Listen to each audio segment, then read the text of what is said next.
Welcome back, fans. Hi, I'm Scott Pyburn, Hey, I'm Dom DeBellis. and we're Monkeys Drinking Beans. So today, Dom, we're going to talk about a subject that is near and dear to both of our hearts. It is why creatives struggle to earn a living. Yeah. And you and I were talking about this briefly before we hit action and started rolling. So let's pick up kind of where you left off. What do you think about this topic? Well, as you said, it's near and dear to our hearts because we're both creatives, right? We're both artists. We both know a lot of artists, because we tend to move in the same circles. And, one of the things that's heartbreaking to me about many artists, I'm not going to say most, because a lot of us have kind of overcome this. A lot of us as artists, we tend to be kind of, right-brained people, right? We tend to be people who are very imaginative and very free-form and free spirits, and as a result, we tend not to fit into boxes, right? We color outside the lines, so to speak. Right. And so we resist kind of the order that the universe wants to impose on us, and authority figures want to impose on us. So we don't really see ourselves as being workers. We think of ourselves as being, artists first, and we're led around by our hearts instead of by our brains, right? Mm-hmm. Sure. So I think that inherently we resist the kind of discipline that the working world imposes on workers. And we sort of wear that as a badge, right? Yeah. Let's be fair. And so I think that many of us resist that kind of discipline that it takes in order to earn a living as an artist. Because we've been told, I think, all the way from our childhood, do what you love and the money will come. But doing what we love is not the only thing we have to do. That's the truth, right? Sure, it is the truth. There's a lot of there's the whole business aspect of it. But let's back the truck up a little bit before we get into some of that. There still is the issue of discipline, of having the discipline to actually create and actually follow through. I'm struggling with that, and I'm working on that. Part of it is nothing inspires like a deadline. Yes. So if you're a creative and you're struggling to actually create, first of all, and we touched on this in a previous show, so I don't want to retread this information too much, but set some deadlines for yourself. I personally have 2 shows that I've booked myself into that are coming up soon that inspire deadlines for me to be creating artwork, and that's step 1, that's step 1 of the equation. Step 2 is finding out what you're worth, pricing your artwork, and getting out there and selling it. And let me tell you, I like the work that you're coming up with. You've been posting it for our audiences, and I appreciate that because it's allowing us to look in on your process. I have, and I'm getting quite a stack of cards here that I've been working on. So, and I will be selling these at a show in October. I will plug it, Chicago Non-Sports Card Show, October 13th and 14th, at the Holiday Inn and Suites, 150 South Gary Avenue in Carroll Stream, Illinois. Come see me Friday from 3 to 7 and Saturday from 9 to 4. I've been at that Holiday Inn for a show or two in my past. Yeah. About that. So for me, that is the first step. Is okay. I've been struggling to get back into actually drawing and sketching, for starters, but inspiring myself, trying to figure out, okay, what am I worth? What am I going to sell my cards for? But also having a deadline. As a creative and a freelancer, the big thing is you've got to make deadlines for yourself. Even if you don't have work, you have to say, okay, design what you're going to do. What's my next project going to be? I don't have a client. But let's speak to a little bit about that, Dom, because you've got a little more experience in different creative fields, getting clients. Talk to me a little bit about getting some clients. Well, getting clients, there's very different ways of getting clients. You can, for example, like you're an illustrator, right? And you also have done graphic design and other work as well. And I know that you've also talked about how did you put it? You're good at web design, but you're not really crazy about doing web design. No, graphic design. Is it graphic design? Yeah. I'm not good at web design at all. Well, I mean, okay. I don't know coding and I don't know languages and things like that. Right. Although I can build a website, but I have built websites, but that's not my fan. But the thing is, don't be a Greek restaurant. First of all, know your strengths and go with your strengths. And sometimes it's not even about your strengths; it's about your passion. What are you passionate about? What do you want to do? My strength is not illustration, but I want my strength to be illustration, so that's what I'm working towards. Yeah.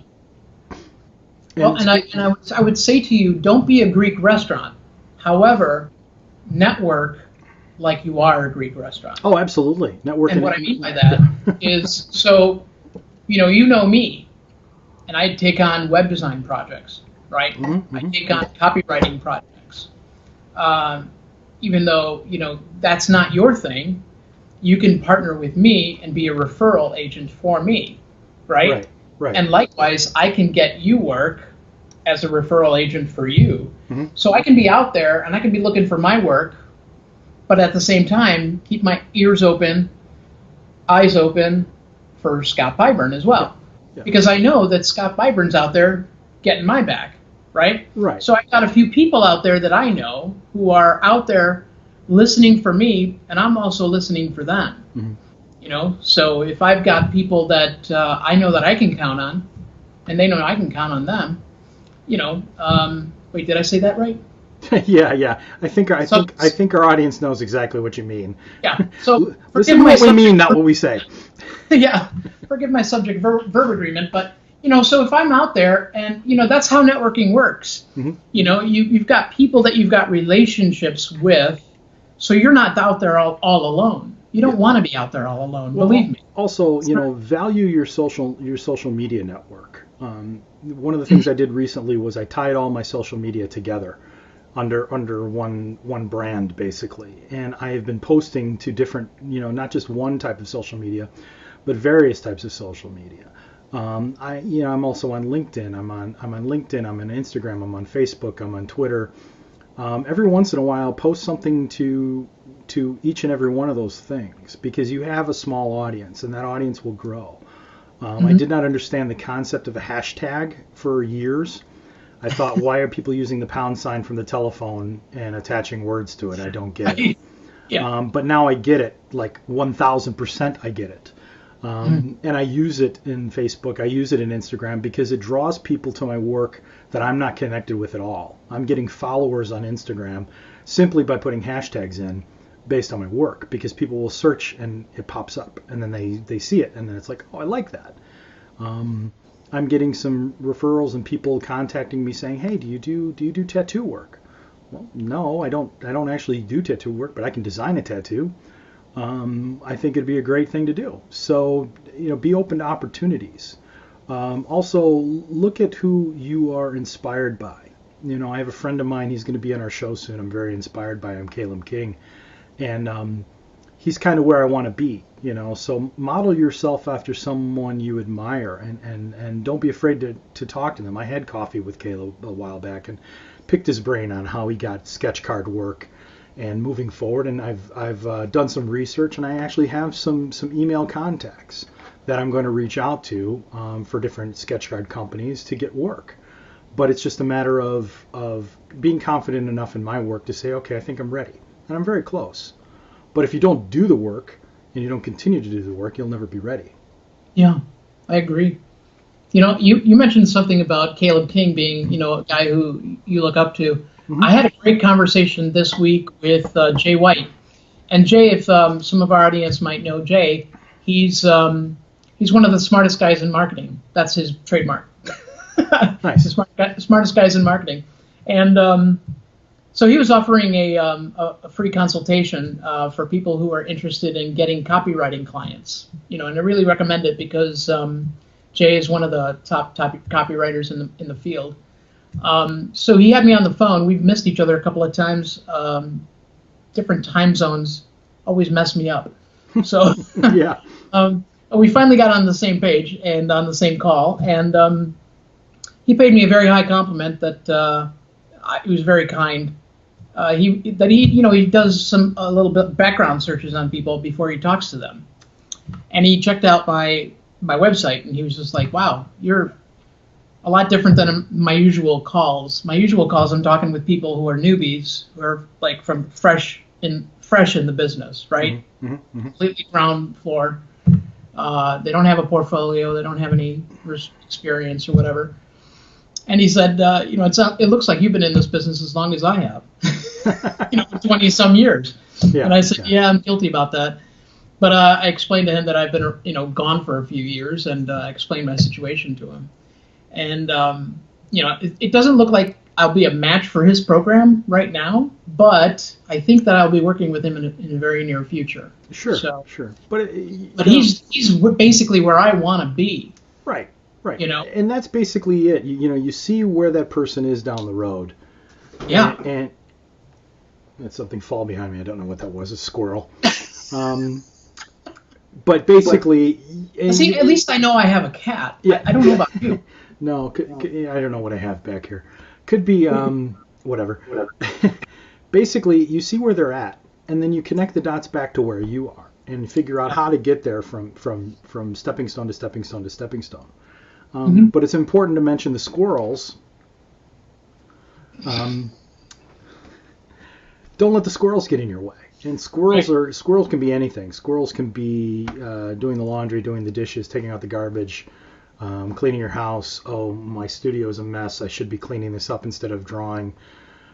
You have to guard your work, and you've got to set a schedule for yourself. First of all, most creatives struggle.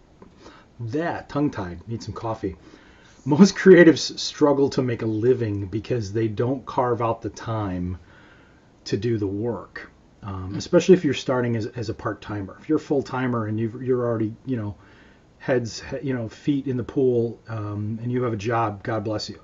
But for someone like me who's a freelancer who's struggling to get more work and eventually maybe get some full-time sort of employment, you've got to carve out the time to do the work and protect that time and not let anything upset that. I gave myself basically a deadline of I do 3 cards a day, a minimum of 3 cards a day. So essentially at any one time, I could basically say, all right, I'm going to be doing 3 cards. I've got to finish card 1, I've got to finish card 2, I've got to finish card 3.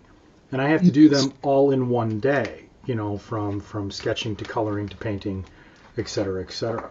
If I don't produce 3 cards a day, come October 13th and 14th, this will be all I have to sell, and that's the last thing I want. I want a stack of cards that's quadruple that, if not more, right, product to be able to offer for this show. And so that's why I think, from my perspective as a visual creative, as an illustrator, cartoonist, graphic designer, booking myself into shows and targeting that show. Okay, this is a card show. The show I have after that is a comic book show. So then I can do original sketch covers, I can do prints, I can do more. Targeting the market that I'm feeding is a big thing. Mm-hmm. Well, I think that's really important, because if you're not producing that daily, and that's a discipline also, that daily, hey, I gotta break down that goal into little tiny chunks, daily goal. I gotta do 3 of these cards, and if I don't, I'm taking money out of my pocket, because come October 13th, was it? Yeah. I've got to sell that many cards, and if I don't, I'm selling fewer cards, and that's fewer dollars in my pocket. Right, exactly. And the big thing for me is, I lose sleep over this. If I let the squirrels get in my way, and I have, believe me, I have. This is a discipline issue. I watch Netflix, I do dishes, I make dinner for my family. Then I'm down here in my studio from 7 o'clock at night until 1 a.m. in the morning, finishing those cards. It's not negotiable. And that's the thing. It's not negotiable. You set yourself standards and they are not negotiable. Right. You cannot, and if I feel guilty. I had a lot of anxiety because one day I missed my deadline. I didn't do 3 cards, and the next day I said, well, now, Scott, you have to do 6. Yeah. Today you got to make up for it. And I know there's the old adage, well, once, you live in today. Yesterday, you cannot go back to yesterday. You can't make up lost time. But if you don't hold yourself to a standard and you don't hold yourself accountable, then you can say, well, so I missed 3 cards today. I'll do 3 tomorrow. No big deal. Yeah, it just means you're not a professional. Yeah. No, I'll do 6 tomorrow. Yeah. Professionals follow through. Yeah. And that's what separates us. I mean, I'm not judging people. Sure. I'm just saying, if you want to be a professional, you gotta have a higher standard. Yeah. And believe me, my standards right now are extremely low because I am working on developing my skills again. I've been out of this for so long. It's like starting over again. So I'm learning as I go. So yeah. I am a little bit older, a little bit grayer. So, I'm struggling with things that 40-somethings struggle with. I love you because I'm right there with you. Yeah. Yeah. But set yourself realistic goals. It's kind of like my friend Eric Starosa rides his bike, and he'll do like 50 to 100 miles a day. I'll drop dead if I did that. I have a bike. I need to get back on it. But set realistic goals. Do a mile. Do 2 miles. Do 5 miles. Do 10 miles. Work your way up to it. Yeah. Three sketch cards for me is the minimum. It's not the maximum. It's not, I've done 3 cards. I can relax. I've got 6 hours to watch Netflix. No. Right. Push yourself. Okay, you've got hours where you're conscious. Don't sit on your butt doing nothing. Do something. So that is, and I know we touched a lot about this in a previous episodes, but that's all a speak to the deadline issue. But let's talk a little bit more about the financial issue. How do we create a living? Well, I'd like to talk about back-end systems because this really goes to financial. It also goes to getting clients, right? And this is something that many artists, many small businesses don't pay attention to. And when you are an artist, don't kid yourself, you're a small business. Mm-hmm. You got to think of it as a small business. So you've got to think about things like your marketing and your accounts receivable, accounts payable. Nobody likes to talk about accounting, but it's important that you think about it in terms of that. You've got accounts that you have to pay every month. That's your nut. That's what you got to pay to stay in business, right? Yep. And you've got accounts receivable, money that's owed to you by clients, right? So the idea is to get your accounts receivable way up and to collect those accounts, right? So that you have cash in your account, not just promises to pay, right? And I swear we're going to do a course on this. We're going to give away a course on this for our audiences because this is so important. Sure. But you also got to focus on, hey, how do we get those clients? How do we satisfy those clients? And how do we harness those clients to get more clients? I don't think enough of us as creatives do a good job of doing that. And the way you do it is not hoping or thinking that's a great idea, but actually building systems in your business that do that automatically, repeatedly, and reliably in your business. Yeah.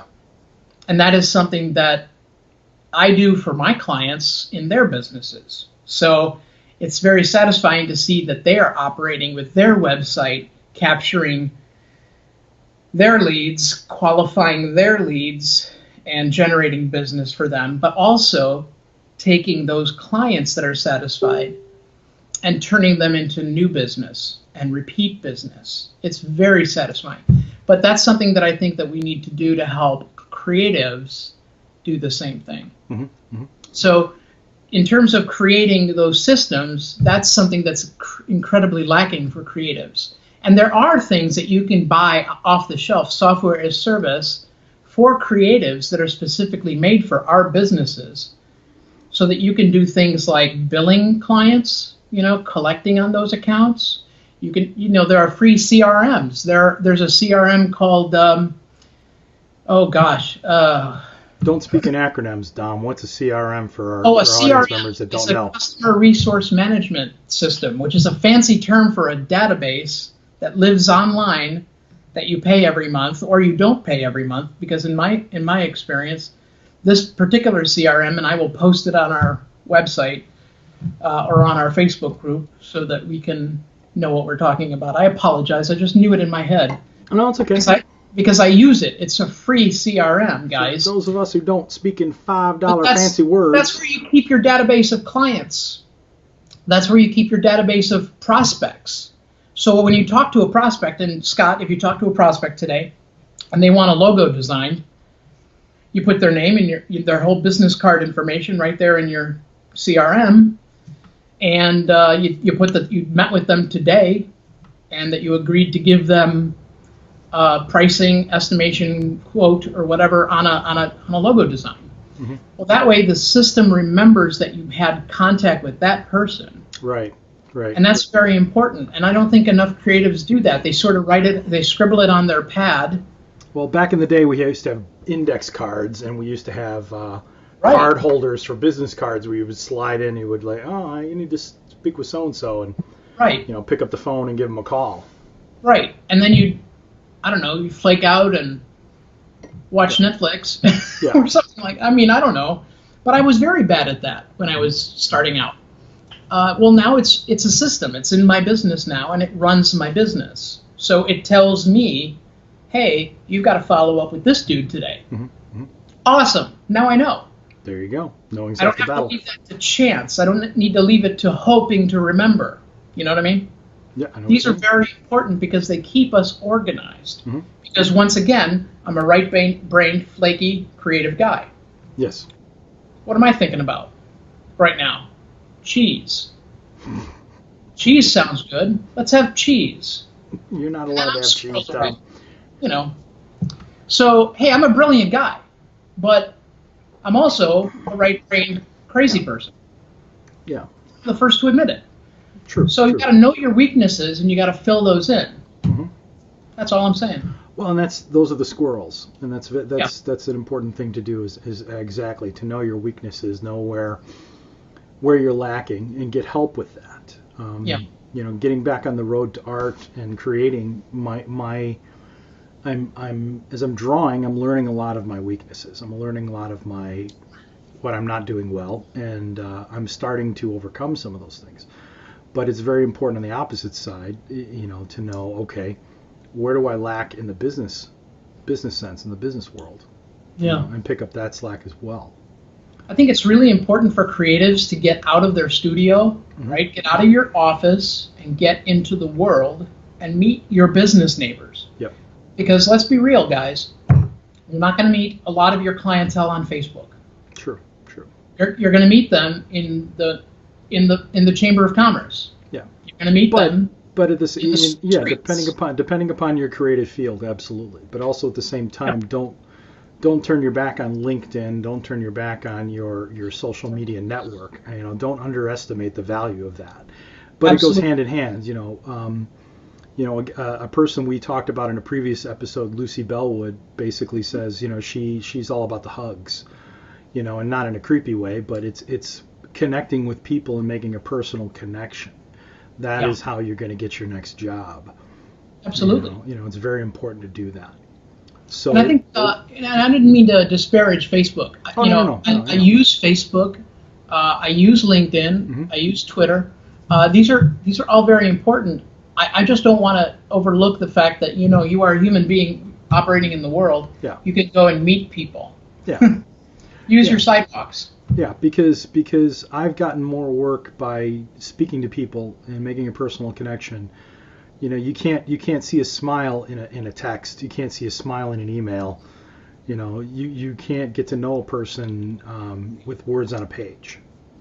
And I will go even further. I'm starting to use webinars now in my business, and it's great because it offers people the ability to see me on a screen, sure, but it's a wonderful way to extend that relationship that I would have on the street in person. Hey, come on into my studio, come meet me, sit on my couch, have a cup of coffee.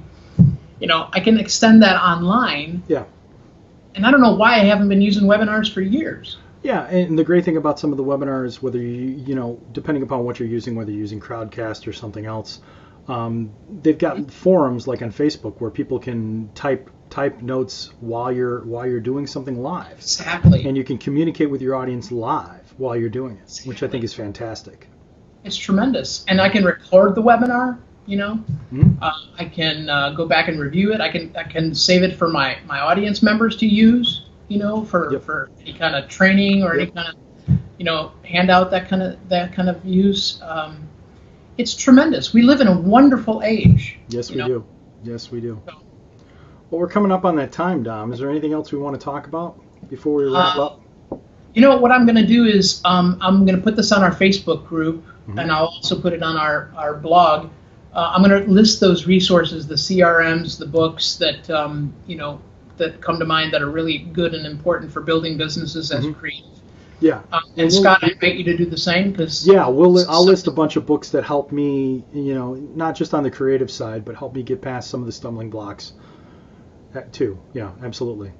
And for all the audience, I think tell us your stories, where you're at as a creative, and or if you run a different kind of business, what kind of things do you find are challenging, and where have you triumphed as well? Because I'm a believer in celebrate the victories. Yeah, absolutely. Even small victories, you got to celebrate them. Absolutely. Yeah. Some of my creative friends, if you're watching this, please comment on Facebook, comment on YouTube. Leave some comments and let us know what are some of the struggles you've had, what are some of the triumphs you had. If there's software you use, if there's spreadsheets you develop, that sort of thing to help you keep track of sales and whatnot. Give us some insight because we'd really appreciate it. Awesome. Yes, absolutely. All right, monkeys. With that, we'll see you next time. Have a good one.